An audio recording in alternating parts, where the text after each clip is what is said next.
Hey YouTube. Whew. So I just got done submitting disputes for these 12 copyright claims, although I think one of them was done a while ago. It's a little confusing because I don't remember the first episode of Minecraft new to get copyrighted. None of my old ones have.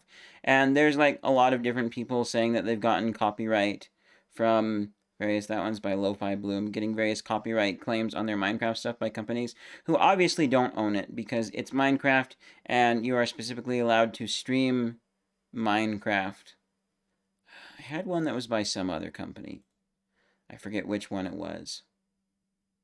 But yeah, I think this is annoying, and especially that I had so many. Like my channel's not monetized yet, so it's not affecting me, but it is allowed by Mojang, Microsoft, the Minecraft, their rules. Man, I just feel like let's get rid of these two things and see, would it be? Is it? Nope. Okay. Oh, yeah, this one. I don't know why. So it's more than 12, I'm sure, because some of these are not showing up in that little search thing I did. Apparently, YouTube search is not working properly. So here, let's just go by copyright claims.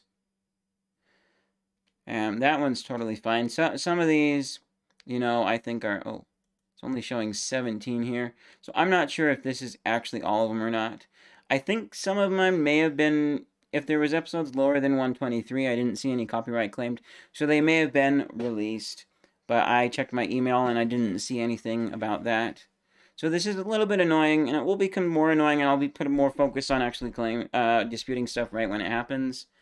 And like some of these, like I said in one of my recent Minecraft episodes, like when I actually went in to dispute all that I could find for Minecraft New, I actually like copied the thing from Mojang's website, but I first before Minecraft today, I did like what was on the first page, and I was basically just like, it's Minecraft.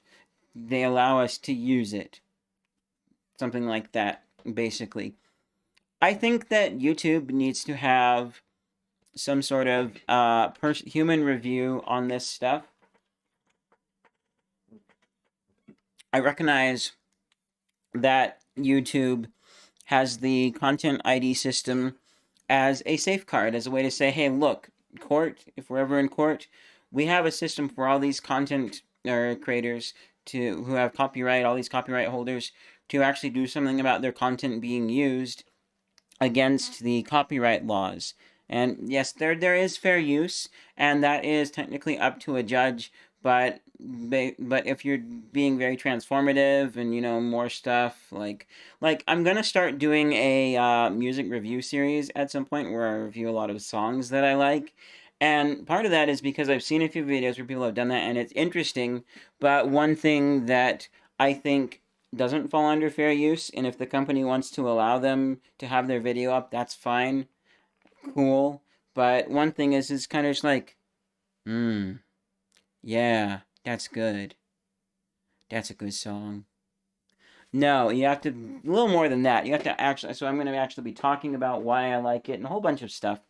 So you actually have to do more than just that to be fair use. But so I recognize why YouTube has the system, but they need to have a human look at every single copyright dispute, all of them, and not to be an arbitrator and decide whether something is or isn't fair use, whether the YouTube creator should be allowed to use this content that is actually owned by an entity who actually has copyright on it. None of that, because that's all the stuff of why YouTube doesn't get involved with copyright, or so I've read, because they don't want to have problems in court. No, the human reviewer would only be there for stuff where someone obviously doesn't own copyright. And supposedly, if people are being bad actors and claiming lots of stuff, they get taken out of the system of being a partner so that they can't content ID stuff. Although I don't know how often that actually happens. There was something that had some like numbers recently. I think it was related to copyright, and they seemed like they were good numbers, but I forget exactly what they were. There was like number of content ID claims released back to the creators. But seriously, they need to have someone doing that. So, like, let's say I went and I filed a manual content ID claim for a public domain song from like the 1900s or something. Or maybe I just straight up copyright claimed, I don't know, a Taylor Swift song for some reason. They should actually have someone doing human review that'll say, no, you actually don't own that Taylor Swift song. We're going to penalize you for it. They need to have that to weed out all of these bad actors. Again, the human reviewer would not be deciding whether or not creators can actually use actual copyrighted content that is actually being claimed by the owner. They will be deciding whether or not content is actually owned by who is claiming it. I think that needs to be a prerequisite because whoops, that's the wrong video. That one actually I believe they do own copyright for. Although there's no restrictions, so I will be playing that game again. But like, Lo-Fi Bloom does not own this Wet Hands. That's owned by C418. They don't. I want to take a moment really quickly to also highlight a company that actually seems pretty good in this regard. If you guys remember my video where I replaced the hard drive in my IBM 300PL, my YouTube short on that. So it used this song here. And that video was copyright ID'd or claimed by Believe Music. I forget who the artist was that it was actually claimed for. And there are a few reasons why I actually own the copyright. No, sorry. There are a few reasons why I actually have the rights to use this song. Those are the words I'm trying to think of. And so, first of all, is and why they don't own the content that they were claiming, because it was a remix of that previous song. And it was, the tune and the instruments were so exactly the same, you could tell that they remixed it. It wasn't like someone happened to have the same tune, or they used the same tune in their song, as happens quite frequently with music, and there's debate about who did it first, and different bands have been in court stuff over that in years past. But so they're a vlog channel. I thought they were in America, but maybe not, because the way they have this written. But we make music because we love making music. In this channel, all our content are free for any use you want to do. I don't like that wording. And the reason I don't like that wording is because free for any use you want to do. Well, okay, great. So I will just take this song and I will go and I will sell it and I will try and make lots of money off of it. No, I'm not going to do that, but that should not be legal. Or also, claiming when you don't own the song is another use, anything you want to do. I get why this wording is here, but use a Creative Commons license. Or if you really don't want to, because you feel like the Creative Commons licenses are like a little more restrictive, because they do have a bunch of stuff like, and here's how you're ideally supposed to attribute. And you don't have to attribute people that way. A lot of people don't in the way that they say, but some people might not. So then specify, but anything except for claiming you own the song and selling it for money, because it's not for sale. So, Believe was the company that had claimed the song, and they have this whole thing here in their manifesto that makes them sound good. And so I was maybe a little bit hopeful, because not very many other companies are saying this. They could just be saying this to sound good when they're not.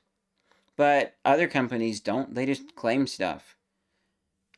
And this is where you get into an issue with companies upholding a claim for the second time. Because if you dispute, if they say, no, we own copyright, and then you dispute it, you could get a strike, which is a lot worse than an ID. Strikes do eventually expire.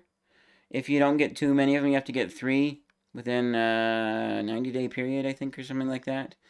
So, I mean, if they don't do anything, these will expire, these claims. But if they do something, I'm going to dispute again because they don't own it. but then I'm at risk for them saying, no, we do, and getting a strike. And so a lot of companies play on that fear, which is so bad, and why we need an actual YouTube person looking for bad actors who don't actually own the copyright, which this company didn't. It was a remix of this song, which I knew it was because it was uploaded, I forget which month, but this year, 2022, and this is from 4 years ago. Also, I had used this song previously in videos, and those weren't getting content ID'd. I wonder why the old ones weren't getting content ID'd, but the new one was. But so I submitted a dispute through YouTube, and they upheld it. And I gave them that evidence that I have for saying that I can actually use this song. So then I went looking for the company, looking for their website to reach out to them separately. I was expecting there would maybe be some kind of a discourse where we actually talk by email and say, well, we think we own it because of this, and we have, but they actually just released it, which was very nice of the company. And I love this form they have here. Has all of this stuff, almost like most of the stuff that YouTube has, and then a little bit. I think it's a very, very great form. And I did actually reach out to them afterwards because I asked them, like, why was it upheld the first time when, you clearly didn't own the copyright? I want to know a little bit more about the behind the scenes process, if you can share any details, so I can paint you in a good light in a video, which I am trying to do right now. And the response they got back was just, we're sorry if you're having problems, you can use our forum, blah, blah, blah, here's how you dispute stuff. Not the answer that I was looking for, and I did, contact their PR email, I think it was. But so, if you guys see this video and you want to give any more information, I'd be happy to put it in a future update. But it's nice that they have this, and my one experience with them doesn't seem like they're a bad actor like so many people are. I had some obvious bad actors, people claiming copyright on a remix of a song, like some Israeli guy was rapping on top of a song that I had used in Airborne Death. It was I think "Stop the Hate" by Widow Prince.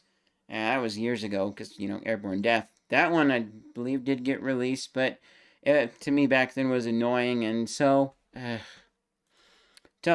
recap: YouTube absolutely needs to have human review, only to weed out the bad actors. They're not going to be arbitrator. They're not going to try and be a judge deciding who actually can use copyrighted content and who can't, because that could get YouTube into legal trouble. What they just need to do is be there to weed out the bad actors who actually don't own copyright on stuff. Because seriously, if companies don't own copyright, if people don't own copyright, they need to be penalized for this stuff, so they can't be abusing the system, because it causes problems and takes money away from creators.